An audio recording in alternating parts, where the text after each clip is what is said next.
A seed is nothing more than potential energy. Okay, because it's dormant and it's asleep. But it could be small or it could be big like a coconut. And it is packed with all the genetic input necessary to reproduce itself. Now think about that. A small little seed like a poppy seed, or even smaller than that. Have you ever seen a rosemary seed? Okay, you know how small rosemary seeds are? They are so small that you'd have to look at it almost like with a microscope, and you can't even weigh it, it's so small. And that's why a kilo of rosemary seed sells for 38,000 Rand. Wow. Okay? More than a mustard seed? Pardon? More than a mustard seed. Mustard seeds are cheap and easy and viable, and you know, they're nice, but rosemary seeds, oh my God. Try and collect a kilo of rosemary seeds. So that's why those are so expensive. So each little seed there is encoded with all the genetics that it needs and has had for millions of years probably, and probably will have, unless these bastards that are genetically interfering and modifying stuff, you know, they need to be taken to task. But that's a whole nother story anyway. Let's not digress. So a seed is nothing more than potential energy. It's not yet life, it's still dormant life. Now, how do you bring a seed to life? Water. What is water? Water is? No, that's just a chemical formula. It's not what water is. Water is life. Water is life. That is it. Because water is us. When we're born, we're 90% water. If we live to a ripe old age and die our full life, we'll end up at 70% water. So the majority of us, our being, we are water. Okay. So as such, it's now been confirmed that water has what is called memory. You know what I'm talking about? Masaru Emoto. Okay, and all of that. So water is, it is what has been and is what always will be. And it doesn't really matter whether the water is polluted, whether it's polluted or whether it's clean or whatever, or solid. It exists in many forms, but there's always the same amount of water. The water doesn't escape off the planet and it doesn't get more. It's always the same amount of water on the planet. So whether we have drought or not, it's just because that drought was the rain we're not getting, but is more than likely getting somewhere else. And there's a lot of human manipulation going on around that as well. But that's for a whole nother story. And if you're interested in that, after we talk about this, I'm happy to talk about that. Okay. So when you bring seeds and water, the first thing that happens is the seed itself starts absorbing the water and swells up. Okay. So it starts the life. And now you all remember going to school and we got some cotton wool and we got a big old seed and we put it between cotton wool and we grew it and we got 2 cotyledons and a taproot. You all remember that? Yeah. Okay. And you remember that story of Jack and the Beanstalk, right? Okay, well those two issues got nothing to do with each other. Glad I got that in, I love it. Okay. So that's our first exposure, but we've already forgotten so much because we got that far and then we didn't even realize that if we planted that thing out, it would grow into a plant and then it would go into flower and then the flowers would form seeds and then you'd have the seeds again. So that reminds me of a story of a guy who has magic herbs, Steve Buerta from Porterville. He gave his girlfriend's son a packet of 5 beans for Christmas. And he said, if you grow these 5 beans, you will get back 250 beans off of that plant, off those plants. If you take those 250 beans and then you plant those, and I'll give you the land and show you how to plant it and all of that, I will buy your 5 tons of beans for X amount, right? And his girlfriend dumped him for it because he only gave her 5 beans for Christmas. But I thought it was a brilliant little gift, you know. Okay, so the reproductive potential of seeds is amazing. But the main thing that happens when seeds start sprouting is the stored energy of the seed, which is nothing really more than proteins and carbohydrates in the seed, are converted into enzymes, minerals, and trace elements. Minerals, enzymes, and vitamins. Sorry, vitamins, not trace elements. Okay.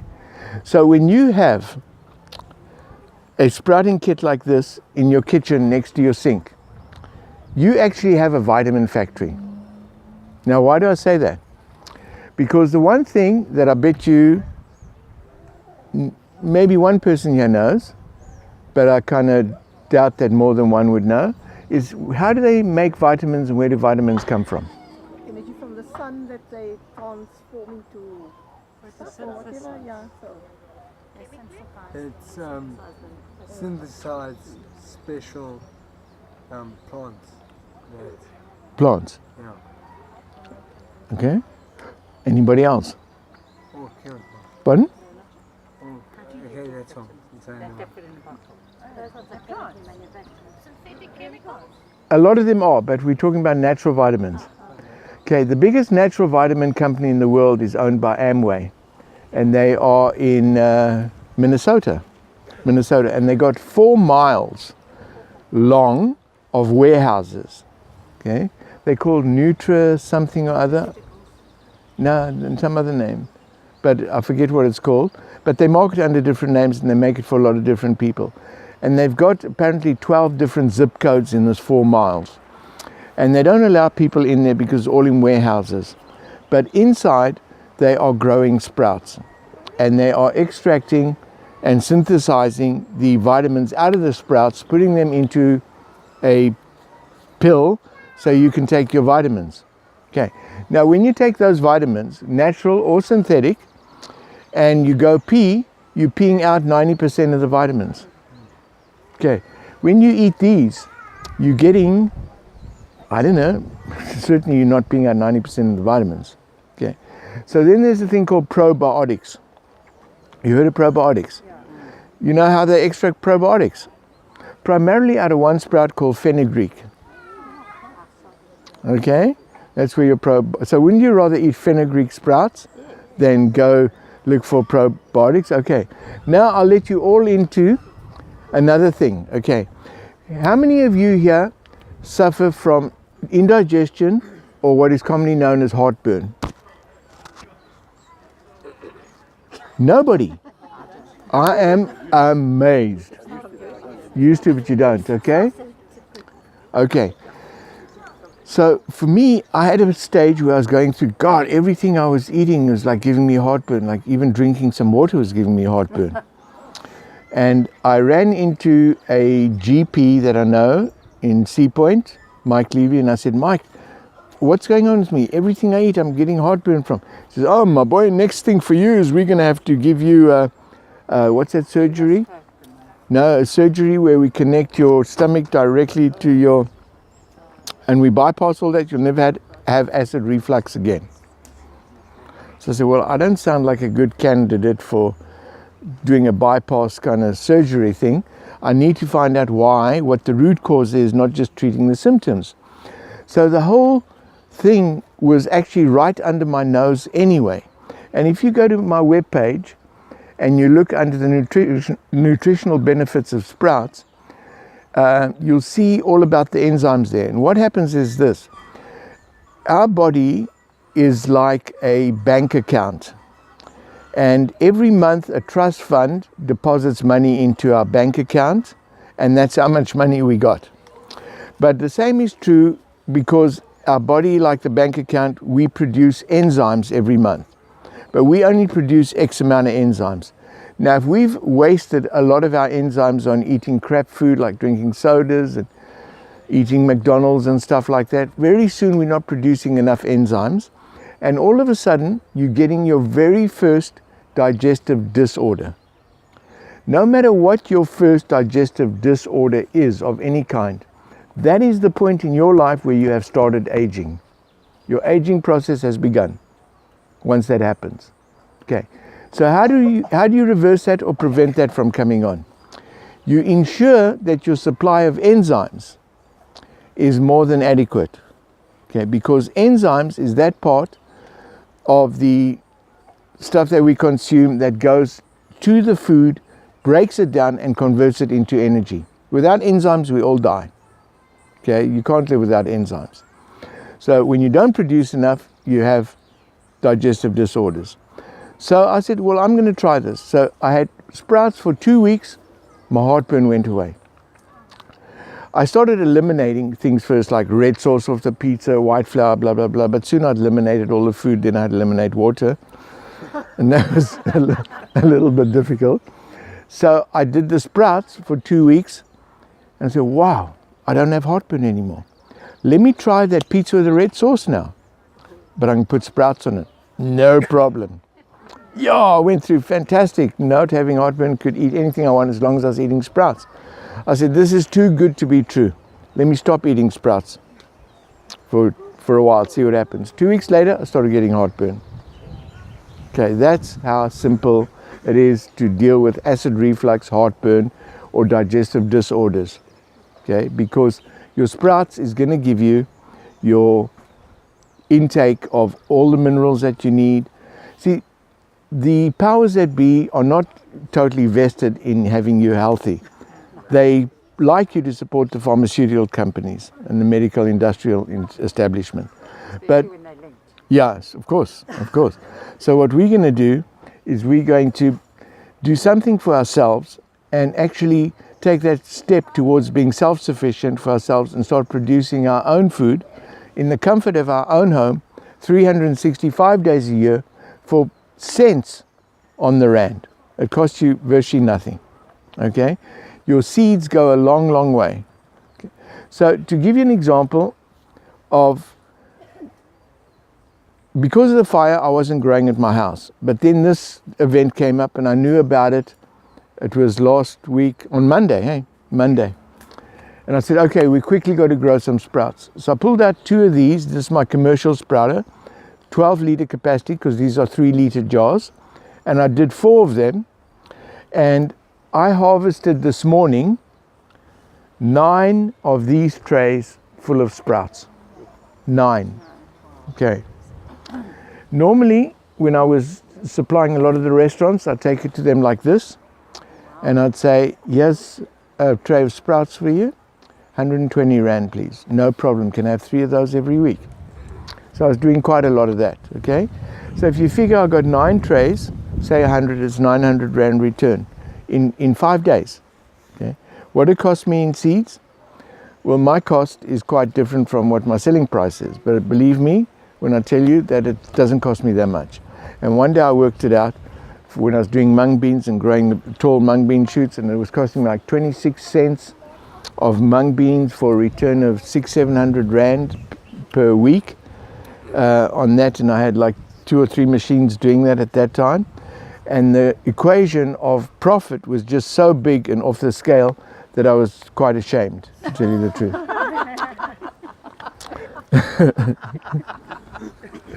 So I just said it's too big a number. I can't cope with it. Okay, so I'm just going to show you a little bit of a variety. In fact, as I do this, I'm going to put on a plate and can send it around, and you guys can just start tasting some of these. And I want you to taste them in this order, okay? This is alfalfa, okay? Commonly known as lucerne. And we feed our lucerne to cows. Oh, we are so clever to do that, eh? Just like we feed our teff to the horses and clover to the sheep and so on and so forth, okay?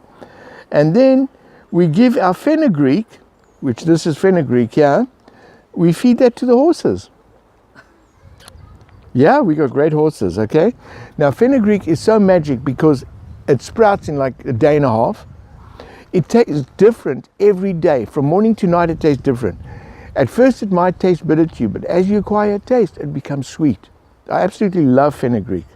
Okay, now, I'm not telling you this because Johns Hopkins University told you this in 1998, that a handful of broccoli sprouts, right there, is enough to reverse cancer symptoms. Okay, so start off, please, with these with this lot here. because none of these are spicy, but just sort of gather a taste for each. Now, if you haven't had sprouts and you're not that familiar with them, they do take a, you get an acquired taste, okay? And of course, a beginner would add this to his salad, an intermediate would add a salad to your sprouts, and an advanced person, this is your salad. Okay, so I can't walk all the way to that side, but I can walk around this way. So there you go, if you just pass that around. And use your fingers, it's informal around here. Nobody knows where my fingers have been except me.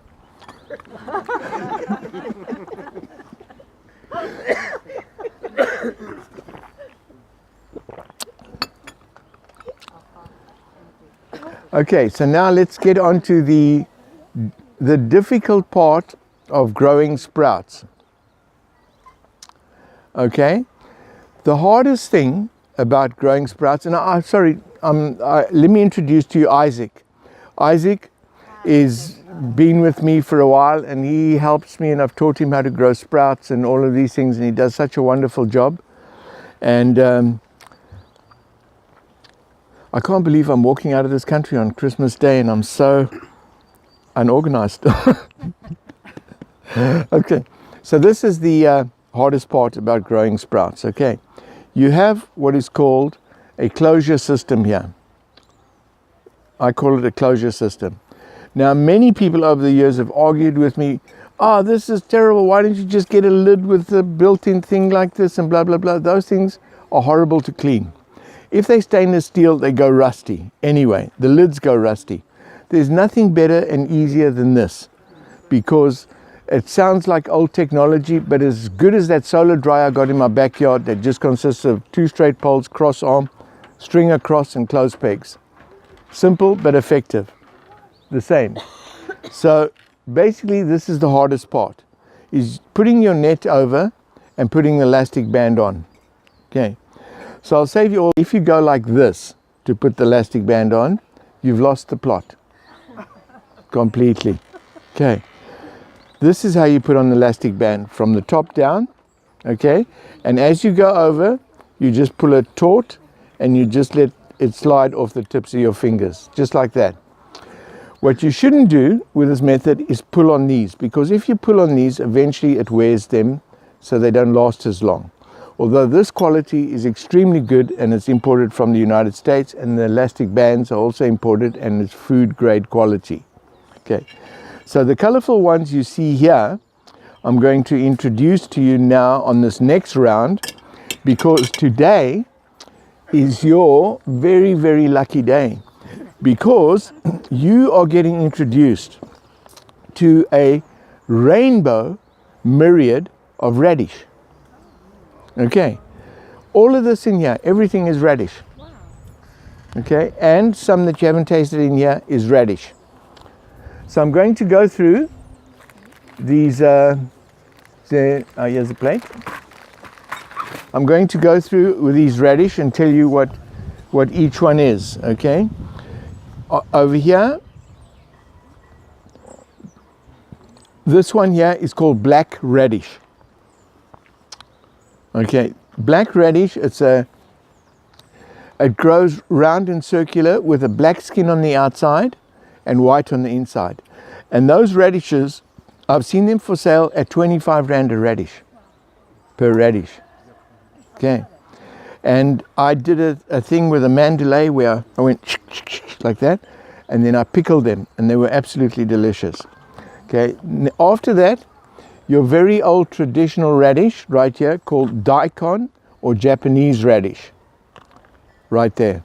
Okay, that grows a nice white, you know, everybody's familiar with that one.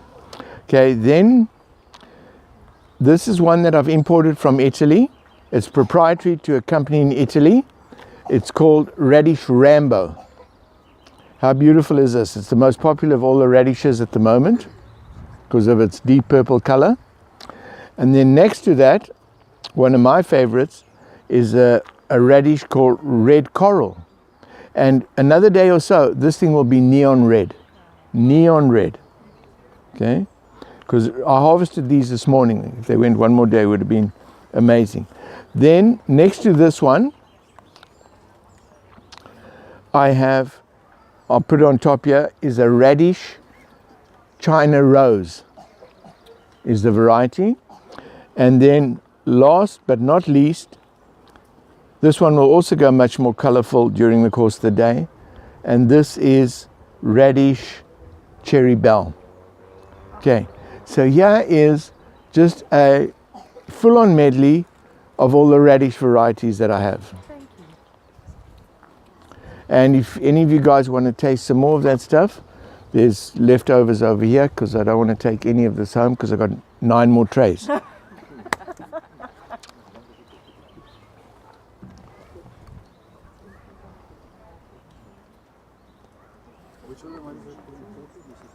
Pardon? How many of those were imported?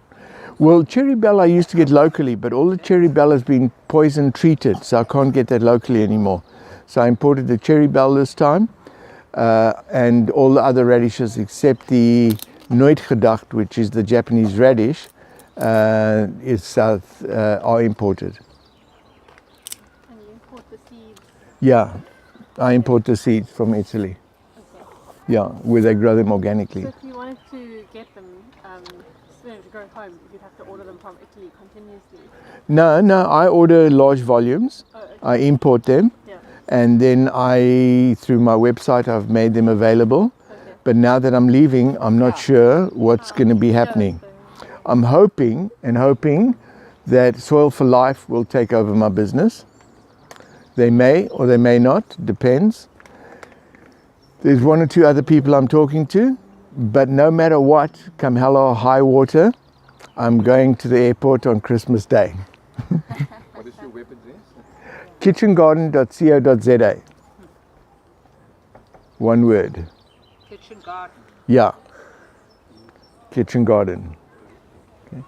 So we offer in Kitchen Garden 4 sizes of sprouters, a 3 1-liter jars, which is ideal for 2 to 4 people if you're not vegetarian.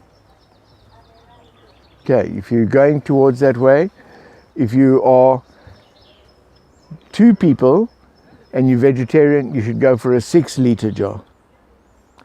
And so on and so forth. But a 6-liter is for 4 to 6 people, and a 9-liter is for 6 to 9 people. And the 12-liter is for commercial, because I grow these commercially. I supply organic zone with them. Okay. For So, 2 people, sorry? pardon? For 2 people, which one? For 2 people, the 3-liter. 3 liter. Yeah. I was going to bring some cream cheese and all that so you could taste these with the cream cheese, but I didn't. But there are some crackers if you would like some dry crackers to taste the sprouts with. I do have a 3-liter, 6-liter with me. And we also make another product which is called a wheat, grass and mini greens growing kit. And that allows you to grow, yeah. So you can grow wheat grass or barley grass or any of the grasses of the grains. Grow peas like this, sunflower shoots like this, because if there's an extra plate now, I'm going to send the next one around, or you guys can just eat it out of this. Is that Pea shoots. growing? Why is it not in them? Because that's growing in soil, because what happens is this, I can grow that in here. But remember, every time I move this, gravity, if there is such a thing, we could debate that, affects this, right? But over there, gravity is stable. So the plant will grow straight up, okay? And then you cut them. But once you cut them, they are no longer alive because you've just killed it by cutting it. The root system is cut off, okay? But that's fine. If you eat them quickly, you're still getting a lot of enzymes. But these are still alive. They've got the root systems and everything with them. So these are sunflower and these are pea shoots, very common. I would have had them growing on my small trays, but I didn't grow them in time for this event today. But the kit that I have one of those here. It gives you the soil, the seeds, and instructions on how to do it. So you can pass this around. Everything today is slightly cheaper, and I never do this. I promise you, I've never done it before. I'm only doing it today. The wheatgrass kit is normally $450. It's $400 today. This one is the 3 liter is $440, so it's $400 today. The 5 liters normally $550. The 6 liters, sorry, $550. That's $500. And that's it. That's all I have here today. That's all I brought, because I didn't think anybody would want the 9 or the 12. So that's what I have here today, and that's that almost concludes the talk on sprouts, but there are a few other things. So how do you make the sprouts? I mean, you showed us the jar. Exactly, I showed you how to put the elastic band on. Okay, that was the hardest thing. Okay, if you can do that, the rest is so easy. Okay, because all you do is you take your empty jar, pretend this is empty now, okay? And you're going to put your seed in here, and general rule of thumb is you're going to coat the bottom layer with seeds, like a layer of seeds, okay? No, not double, but if you want to go double, for example, 100 grams in 3 liters will fill up this jar. If I want to put 200 grams in here, I can do that. And then when it gets full, I can transfer into another jar. See, that's how I grew 9 trays out of 8 jars this time. Okay, I grew more alfalfa. I got 2 trays of alfalfa. Okay, so I put the seeds in here. And then after I put the seeds in here, I do this very difficult procedure. Okay, and then I put this under the tap and I fill it up with water. Not fill it up, I fill it with water, not up. Just enough to cover the seeds and a little bit more, because the seeds are going to take up their water. And I don't want them, while they're taking up the water, to dry and not be covered by water. Okay, so I basically just leave these guys standing upright overnight. Have you ever done a nutritional, for lack of a better word, study on seeds? Because those, for example, sunflower seeds, they have omegas in them. Sunflowers have? Omegas. Omegas, yes, yes. Like a lot or a little bit? More than most, but less than hemp. But more than sunflower seeds? Yes, more than sunflower seeds, yeah. The sprout itself. Yeah. The sprout itself, good question. The sprout itself, generally speaking, is on average 400 to 800 times more nutritious than the seed from which it came from. Wow. Okay, and that's a lot. Pretty low. A lot. Okay, so now you've got your seeds. How would that compare to the fruit or whatever the seed is producing? Like a carrot, compared to, or sunflower seed compared to... Well, the sunflower product is the seed, right? Yeah, I understand. Correct? But okay, we're not talking about something else. Like, take a broccoli. Radish or broccoli. Okay, well, here's the problem with the broccoli. I love broccoli, and I buy broccoli a lot, and I love eating it. But I've had to have a lot of patience to get 120 days of outdoor growing for the broccoli, fighting against pests and pestilence and drought and what have you, to raise one broccoli. So I go, stuff that. I'd rather eat 5,000 little baby broccolis and grow them for 5 days and get 400 to 800% more nutrition than eating the one broccoli. Okay, so I do both, because I can. With the, say for example, an orange, Yeah, with the orange seed, you're not going to eat that. You're not going to sprout orange seeds or other fruit seeds, because for some strange reason, fruit seeds are not on the sprouting agenda. Okay, there are few that are not. Besides the fruit seeds, you are not going to sprout nightshade family. yeah, Nightshade family is tomatoes, chilies, what else? Eggplants, aubergines, yeah. Those you don't sprout. The only one you got to be wary of for sprouting is red kidney beans, because apparently red kidney beans has got some kind of a toxin while it's sprouting. So just avoid that one. Yeah? Beans are a good example. Compare the sprout Yeah. to the actual bean. Yeah, well, you can. That's very easy. Sprout is the bean. Yeah, with your, if you, like I do hummus with sprouted chickpeas, for example. So I'm getting some carbohydrate, some protein, but I'm also getting the value of enzymes and mineral and vitamins and minerals. Okay, because once it sprouts, it starts converting to that. Okay. How do people dry that? Because sometimes you have sprouted bread. Good and all question. that, so how do the enzymes stay? I just think it's more processed, so I'd rather just eat the fresh stuff. But is there any? Yes, there is. If you go look at my sprouts on the shelf and you go look at somebody else's sprouts, and you look at Kitchen Gardens, you'll see, wow, they're nice and clean. Okay. Yeah. If I didn't clean them that well, they would have a lot of seed caps, like there are some on here. There'd be a lot of seed caps, and there would be unsprouted seeds on the bottom. Okay. So what I do is, before harvesting, like Isaac did this yesterday afternoon, he took a big bowl and he put all the sprouts in the bowl and he added cold water and he stirred it, and to the top rose all the seed caps. Okay, and he skimmed off all the seed caps. Okay, and then he plucked all the sprouts out and put them back in the jar and then put them on the shelf. And then at the bottom he had all this unsprouted seed or late bloomers, which normally we then take those and put them on trays like this and grow them again. Okay, because why throw away sprouting seeds? You're crazy to do that. But because of my circumstance right now, we end up throwing away yesterday. Okay, whereas I could have had a tray of this kind of stuff of whatever I'm growing here.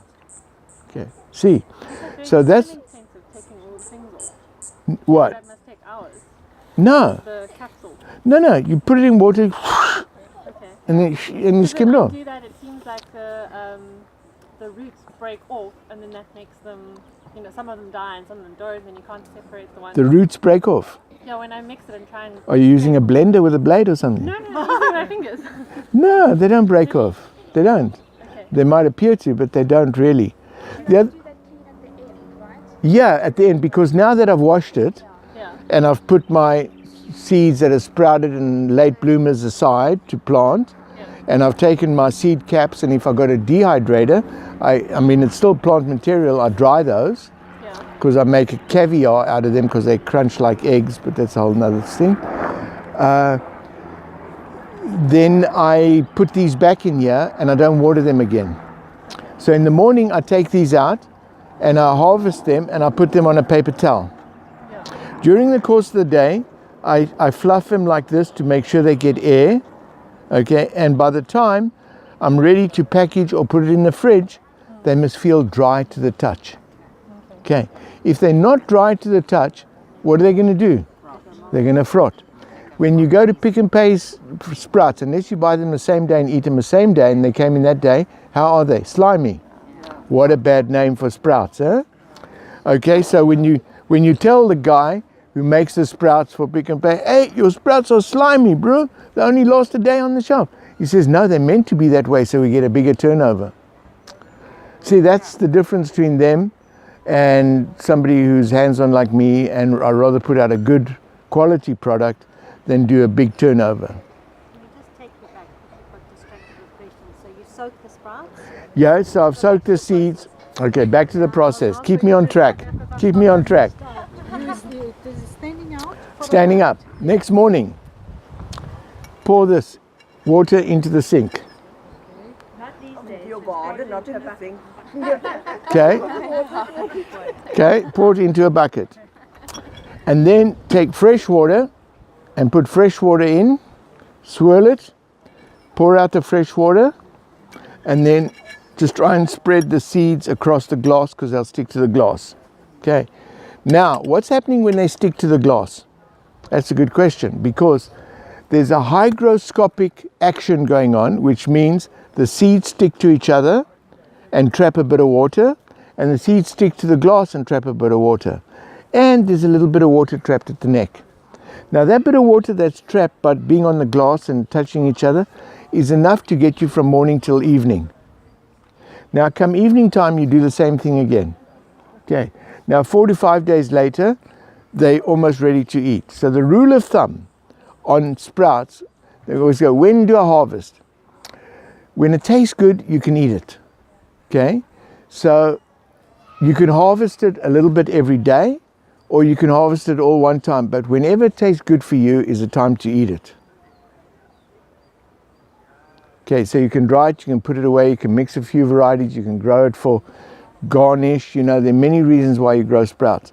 But Steve Meyerowitz, may he rest in peace, who was killed in a head-on smash, known as Mr. Sproutman in America, and probably the most famous person promoting sprouts besides that lady who did the wheatgrass. What was her name?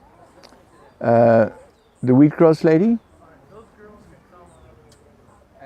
And Wigmore, yeah. She promoted sprouts too, but Sproutman Steve Meyerowitz promoted it more. So, what was I saying? Why did I mention him? So I've got 3 questions. Mhm. Do you put the water in and drain it morning and night for 4 or 5 days or until it's ready? Yeah, because look, in winter time, it's going to be a day or two longer than summer. So when it's ready and you feel it's ready to be washed, on your last rinse is when you're going to wash it. You don't have to do that. My daughter didn't do that. She loves eating all the roughage and everything.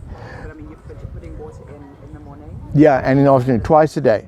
And then the second thing is, so after the first night where it stood upright, does it then go for the next few days? Onto the stand, yeah. Because it's got to drain. You see, if you leave it sitting like this with water, it's going to go frot. If like that, it will go frot. Like this, it can't breathe. So the main thing with sprouts, it needs air, water, and that's it. Because the first few days of its growth, it doesn't need to get anything from the soil. It just uses its own stored energy and converts it. Okay, one more question. Sure, have as many as you like. The different varieties in the one pot. You can if they all sprout at the same time. So with all of these varieties, I could have mixed them all together. But I prefer not to do that because I reckon people can do that themselves, you know. It's nice to taste the different varieties. If you don't wash them out and Yeah. you get some, as you call, roughage, so what? You're already investing so much effort into eating healthy. Who cares if there's like 5% roughage? A very good point, and a point well taken. But why I do that and clean it to the max is because this roughage here tends to hold more moisture than the sprouts. So when you're drying it, to package it, it's these little things that are not going to dry as well that are going to cause the rest of your sprouts to go frot quicker. Like I understand for you because Yeah. you're manual for it. Yeah, But for us, I mean, we doesn't matter. see it at home. Doesn't matter. But it's so easy anyway. It takes you so little time. I mean, you brush your teeth hopefully morning and evening, right? So you rinse your sprouts morning and evening. It just becomes part of, when I wake up, I deal with sprouts. You know, before I go make my dinner and feed the animals, sprouts comes first. Then feeding the animals, then feeding myself. I'm so scared we'll lose time. Can you tell us about the seedling trays as well? Because the sprouts I've done, but the seedling trays I've never done. Okay. Basically with the seedling trays, there's a plastic tray smaller than this, and I've got a little stand that holds 3 of these smaller trays, and the stand fits over the drip tray. So you can carry all 3. It's indoor or outdoor. For wheatgrass, it likes to be outdoors. Sunflower, outdoors, but it will also grow indoors. So it comes with a bag of 500 grams of seedling mix. Okay. Now, if you're growing sunflowers and you put the sunflowers over the soil, you can see those sunflower seeds on the soil. But guess what? So can the birds and the squirrels. But if you're clever enough and you cover the seeds with a bit of moisture and just keep it moist with a fine spray so you don't blow the sand off, then the birds will find a hell of a long time before they find it. Okay. So then they start coming up because you're keeping them moist, and basically all you got to do is just keep them moist and water them. Do they, to grow them to that height, do they need nutrition in the soil? No, no. Is it just about like having coconut coir or something like Yeah, it's about that. It's just basically to keep the seed stable, because up until this point, they're still working on their own nutrition. The seedling mix is a sterile mix. The difference between seedling mix and the potting mix is the particles are smaller in the seedling mix, because the seed doesn't like to do push-ups too much while it's coming up. It likes to come up quite easily. So that's why. But after a few days, and then the way we harvest this is just come with the scissors, give it a haircut. These will grow back again, not sunflowers, but these will. How long do they go back for? Oh, you can do it for quite a while. In fact, if you just leave it and water it, it'll grow into mini little delicious seed pods, or it will go to flower, and the flowers are really pretty and delicious too. And remember, all of these things, they will go to flower. So my take on this whole bigger picture now, and this is sort of at the point now of summarizing this and sort of getting towards the end of the talk on sprouts and this. But my take on it is this. You are able to go the complete cycle now. You start off with a sprouting kit. You grow some sprouts. You're eating within a week. You're eating the own food you produced. Beneficial, healthy, organic food. Now the next level has gone onto the soil trays, and you're growing shoots. And you go, wow, these shoots look really nice. Why not take some of these and just go plant them in the garden? And they go, wow, they're taking off nicely in the garden. Look how nice that one looks. Well, why not just leave that one and let it go to seed? And now this one will go to seed, and it will make flowers, and it'll make little pods. And inside the pods, when they dry, are going to be tons of seeds. And you go, wow, that's amazing. Look at how many seeds I'm getting from one plant here. And now you take those seeds after the pods are dried, you take them all out, you put them in an envelope, and you go sprout them again, or you go plant them in the garden, and you've grown full seed. You've gone the full cycle. You now have a degree of self-sufficiency. Okay, a kind of a power you never had before, and that is to grow these seeds, to make seed, and to keep the cycle going. Okay, that is a very satisfying feeling. Okay, and I don't think I've had any amount of money that has given me that kind of feeling. You know, it's a very special thing to know that you can do that and have some degree of self-sufficiency. So I feel during the time of my stay in Cape Town, and I've been here since '97 now, I feel that one of my missions was, by living in an urban area, was to demonstrate some kind of sustainability in an urban area. And I believe I've accomplished that with what I've done, because I've lived at home now without working outside, since I think 2005 or something. And I've virtually made all my income just by staying home and being enterprising. So if I can do it, so can anybody else, you know? And what I'm doing is not rocket science. It's something that I've learned. I've learned a lot of it through trial and error. And I'm more than happy to share the knowledge I have with all of you. And if you go to my website and look at kitchengarden.co.za, Kitchen Garden, one word, .co.za, you will see that it is the most comprehensive website on the web on sprouts and nutrition. And it's still a work in progress, really, because there's always new stuff to be added, or new stuff to put on, and new pictures or new articles and that kind of thing. So, you know, I want to, if nothing else, I hope that's the legacy that I leave here. Hopefully with Soil for Life, that Kitchen Garden will continue and will spread out to the people that need it the most, and not necessarily through Woolworths, Pick and Pay and Spars of the world, but more in organic fashion that people can grow and do it for themselves, and, you know, be regional, you know, that kind of thing. Okay, question time. Any topic.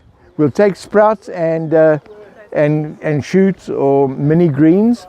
We can take that topic for a couple of minutes and then any topic. How long does it take to grow to that length? Isaac, how's this? About 8 days?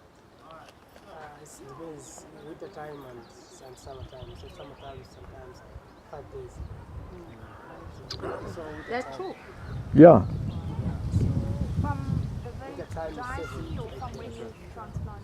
No, well, normally with this one, we soak the seeds overnight and then a day or two later plant them because they're just starting to come out. But you got to do it right then, not wait till they get too big because then they get a little spindly. Yeah. And so the first time we sprout, we put in the jar. Then after 3-4 days, 2 days, then we plant if you want to go fast. And outdoors. So you can do your outdoor, your indoor. I call this my tabletop growing because I just got a few plastic tables. And, although I can tell you, I don't make that much money doing it, but the profit margin of doing it is hugely insane and immoral. And I feel real guilty about it. And watering of the microgreens? Just with a hose and with an adjustable hose, so you can do a fine spray, or you can, when it gets a little bit bigger and it's established, you can do a little more water volume. And that's it. As long as it drains and it's got holes on and you can drain it, so that's... Can you please say more about the microgreens? Because we do sprouts, but not microgreens. Please say more about the... Microgreens. Okay. Number one, I can tell you this. It's not called microgreens. Okay. If you were calling it microgreens, then get a microscope out and look at it with a microscope. Then it would be a microgreen. Okay. It's a mini green is more accurate. So right now it's a mini green, but the minute I come and cut this, now that's called a shoot. Okay. Because it's not a microgreen, it's not a sprout anymore, it doesn't have roots, it's a shoot. Okay, so these are called pea shoots, sunflower shoots, that kind of thing. And basically, this has become very popular with the gourmet 5-star restaurants because they like to show off and put fancy little leaves and do garnish on it, But the real point is being lost. But in a way, it's all good because in order to get acceptance for eating this kind of food at the real base of the pyramid level, there's no way you're going to get it accepted there unless it's accepted by the Lanis in their level. Because if it's not good enough for the rich Lanis eating this, poor people are not going to accept this. Okay. So now that I've had this in La Calome and all the top restaurants around here, and they've gotten to know this, I now get orders for this from Khayelitsha, from Soweto, from all over the place. So it's trickling down, not as fast as I would like, but nevertheless it's still trickling down. Joseph, I did before with the sunflower in my scarlet network. Does it need the sun or? That's sunflowers especially, that's why they call sunflowers. Mine work. Yeah, but they don't do as well. than Better in in the the sun, yeah. They love the sun. But you can also do it with lights. You can grow them under fluorescent lights. Just put a tube of fluorescent on. Pardon? There's a big fluorescent light. Exactly. But you can also pay for electricity. Yeah, it's better to have the natural light. Yeah. And how many times can I, because the sunflower is only once. Yeah. These, how many times? 2 or 3 times even. But you just got to make sure you get them. Later on, you just can only take the tops because only the tops are tender and succulent. Okay. Mm. And these sprouting quinoa, Mhm. do you have to rinse them more often? No, you got to soak them less often because remember, quinoa is a small seed. So if you soak it like overnight, it's going to be like breakfast pulp in the morning. Oh, then I must make it. See, so you only want to, on the small seed, soak for a very short time. How long, more or less? An hour. An hour? Yeah, like sunflower seeds by themselves, naked ones, not in the shell. 20 minutes. because otherwise they get soft and they drown. But as a sprout like this, you can leave them in water for an hour or two. They like to swim. They're good swimmers. Question about soil. If we wanted to make our own soil for growing like that, what's the best way to go about it? To make your own soil? Or what do you put in it? Do you add specific things to it? No, I just buy, it's so simple. I buy seedling mix from Master Organics because it's sterile and I can expect the same result every time. So when I'm done with it, and then with my compost added to that, I now have incredible soil that is like black gold, that grows the best weed you can imagine. Is this South African Master Organic? Yeah, in Cape Town. somewhere. Yeah. Mm-hmm. I mean, there are a few companies like that, but I've always had good service from Master Organics. But you could use almost any soil because the nutrition is in the seed. Yeah, but the problem is sometimes, like some soil will just get too hard and dry out. Okay, so that's too clayey, or sometimes it's a little too loamy. But essentially, you can go to your garden and dig out your garden soil and do it. And they also make compost here. You know, they Yeah. make compost here as well. Yeah, but they make seedling mix here also, and they make soil mix. So any of that. Come here and buy here. Yeah, any nursery will have them. And where can I buy your keto stuff? I brought some here today because it's not going to be available for much longer because I'm leaving. Yeah, I want now. Now, okay, I got a 3 or a 6. I want a 6. A 6, yeah, in the car. Okay, Isaac can get one. For the sunflower seeds, 6 liter Isaac. surely it has less omega-3 because the omega-3 is used up in the growth. Unless there's conversion that takes place. Yeah, it depends when you 5 or 6 days later. when you do it, you know. Yeah. I mean, I'm sure I don't run a lab, so I can't say for sure. I know it's only what I've read. But there's a guy who does run a lab now, Mike Adams of Health Ranger, and that would be such a good question to ask him because he can do a lab test. Because there's the seed, that's it. Yeah. For energy. I mean, there's the sun once it goes chlorophyll, but it's got no addition of energy up to the point that it goes chlorophyll. That's right. So that's why sprouts and something alive that's growing is way, way more nutritional and nutritious than a seed itself. Yeah. Take credit cards. No, I don't. I take playing cards, Jack of Hearts. No, I try not to support the bank in any way I can. The banksters. Yeah. Pardon? Bitcoin I'm happy to accept. I don't have any, but I wish I did. Yeah. With the tray mini grid, Yeah. I've seen some things on YouTube where they take the seeds and they put them on moist paper. Yeah, you can do that. It's the same thing. You don't have to use soil. For example, you could have paper towels or any stuff that will hold moisture. And you could just lay your seeds on there and keep them moist and they'll sprout.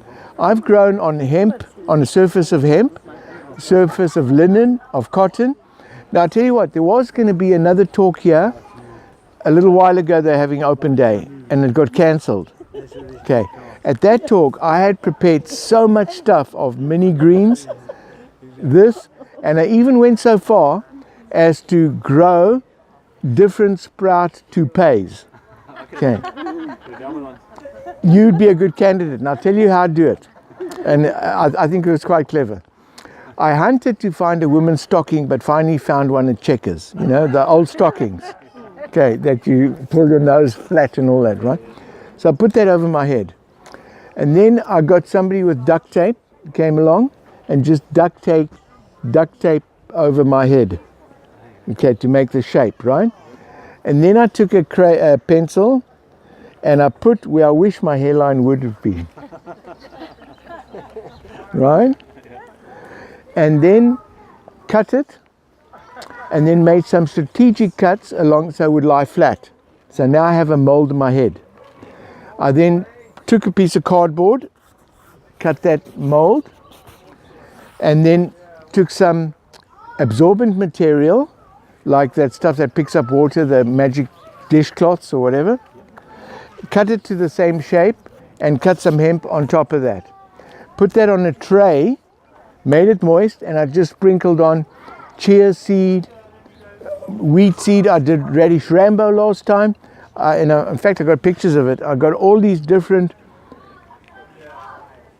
wigs that I made out of it. And I just take them off the tray, put them right on my head, and instantly I was a sprout head. So it's amazing because it's such a great chick magnet, especially for us guys who don't have, everybody want to have the picture taken with me. Oh, real chickens will come and pick you. Yes. Yeah. Plus, it's the last vestige of real independent space that you really own, that's your own. You know this guy who stands at the corner with a big brim hat and he's begging for money. He's got this, I'm thinking to myself, man, that guy's got all this space over his head. He could put in a whole sprout garden up there, you know? So is the real thing just the moist soil?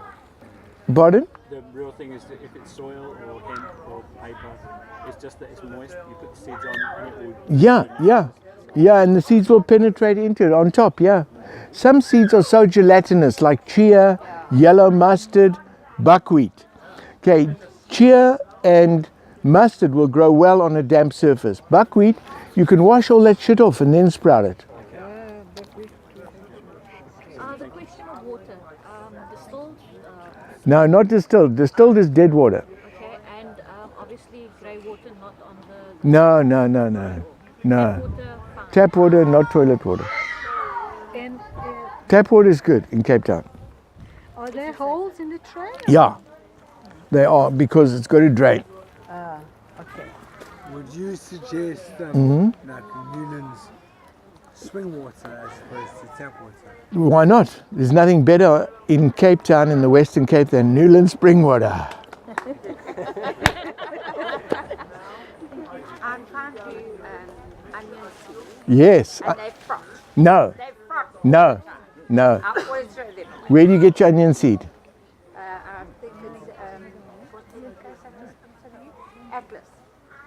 Okay, what you're getting is a seed that has been irradiated. Okay, and that's why it goes fraught. On onion seed, basically, it's going to take you 10 days. Okay, and it's not going to go fraught. Now, on the brassicas, which is your radishes, your broccolis, your cabbages, those kind of things, a lot of people throw it out because they think it's gone fraught. But it's gotten all of this extra hairs, taproot hairs. It forms what looks like a mycelium, okay? But it's not fraught, it's just hairs looking for water.